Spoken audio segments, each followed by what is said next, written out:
Hey guys, welcome back to my channel. It is mid-November. Hi! You want to say hi? You can't stay still.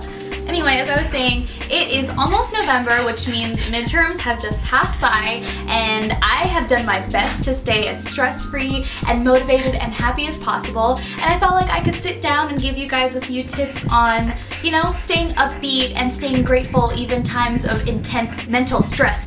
If you guys haven't met already, this is Mochi. He's my pug. He's very loving. Mochi, please! Anyway, without further ado, if you guys want to know more about how to stay motivated, how to stay positive even during times of intense mental stress, then keep on watching the video.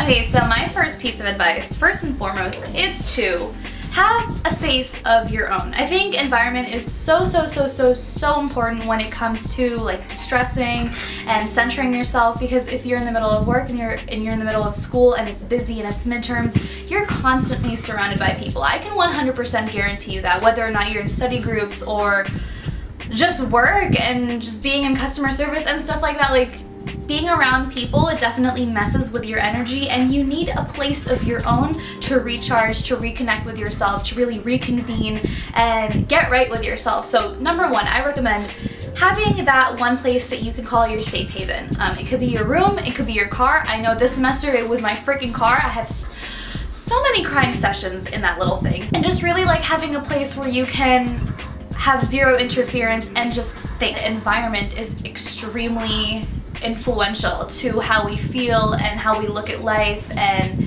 when you're surrounded by so many people, so many energies, it's really hard to distinguish your own emotions from other people because they could be pushing them onto you. So what I have done this past semester, whenever I feel very overwhelmed or angry, or there's this assignment and I have to do one more, why is my professor doing this to me, then I sit in my car.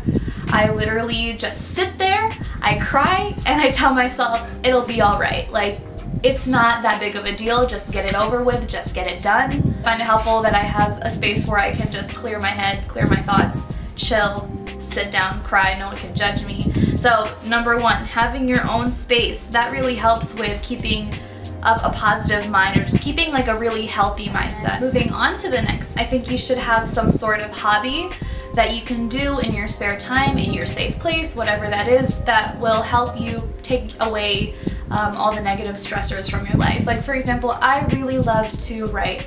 I love to journal. I have like 3 behind me. I like to think about the way I feel, why I felt it. I like to really diagnose the symptoms in my life, like why did I feel mad at so-and-so and blah blah blah blah. And I feel like that also helps with clearing my mind and just getting to the root of things instead of slapping a band-aid on a problem that I have in my head and thinking that I'll be okay, blah blah blah. So like those two things kind of go in hand, like having your own place and doing some sort of exercise or hobby that helps you to clear your head. I think that really helps me stay positive and to look at the brighter side of things. I'm more likely to like dissect and distinguish the bad from the good if I'm alone and if I'm actively doing something and thinking about it, than if I'm avoiding it or if I'm just letting it pile up in my head. Tip number 3 for staying motivated.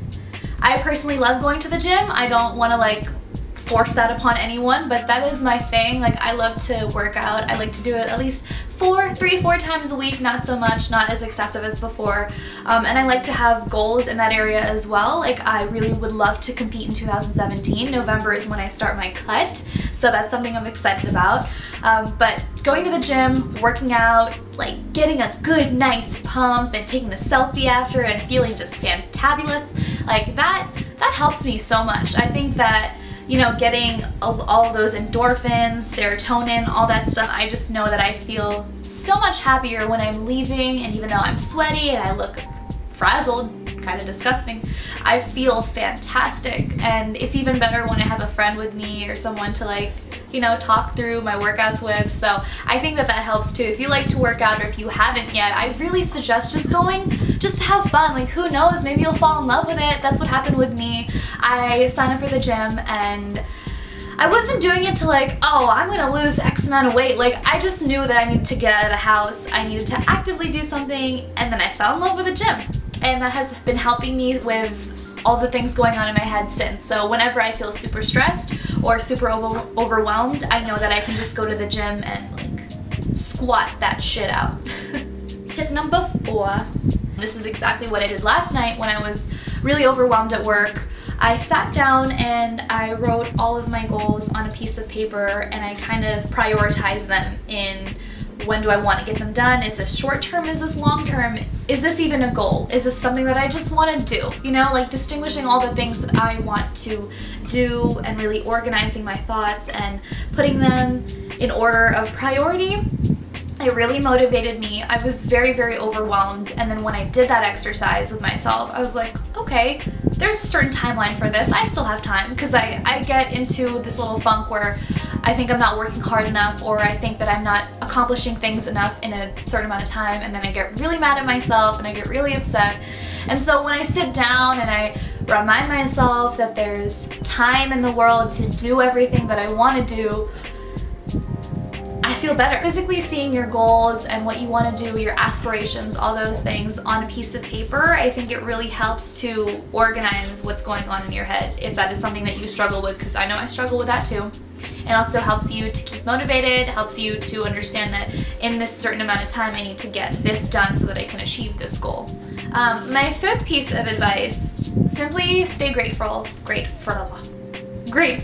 Be grateful for everyone around you, for everything around you, for the small things, for the big things. I'm trying to train myself not to look at the big picture as much, and I'm trying to really look at what I already have in my life and like the small things that I'm super, super grateful for. For example, I have a stash of freaking Asian candy right behind this camera over there, and like I'm freaking grateful for that. Whenever I'm upset, I have a piece of Asian candy. It seems really silly, honestly. Okay, obviously you want to be grateful for the things in your life, but I feel like I don't exercise that as much as I should in my life. I don't give gratitude enough in my life, and that's what I've been trying to do. And this past week, every day I wake up and I'm like, today I'm grateful for this, and instantly I just feel like I have a better day because I have that, you know. Like yesterday I woke up so grateful for my grandmother, because she is just a sweetheart and she never ever lets me go on my day without, you know, like adding happiness to it. Like she'll buy me lunch, or she'll talk to me, she'll give me a speech about following your heart, something like that. And I'm just so grateful that I have someone like that in my life. And that is all for my tips for staying happy and motivated. I hope this helped you guys. I know that it's been helping me a lot with my life. I look back on my old videos and I think to myself, like, girl, you needed to love yourself. Like, you need to give yourself some space. And I know that I haven't been uploading frequently, or I make a lot of empty promises on YouTube, and I'm sorry. I'm just really trying to figure myself out right now, and I just don't want to bring any negative energy into the world. So when I do upload, I'd like for it to be a positive video. So don't forget to subscribe to me. You don't have to, but if you'd like to, go ahead and do that. And yeah, leave me comments. I'll be happy to respond to any of those. So just leave them down there, and see you guys in the next video. Bye!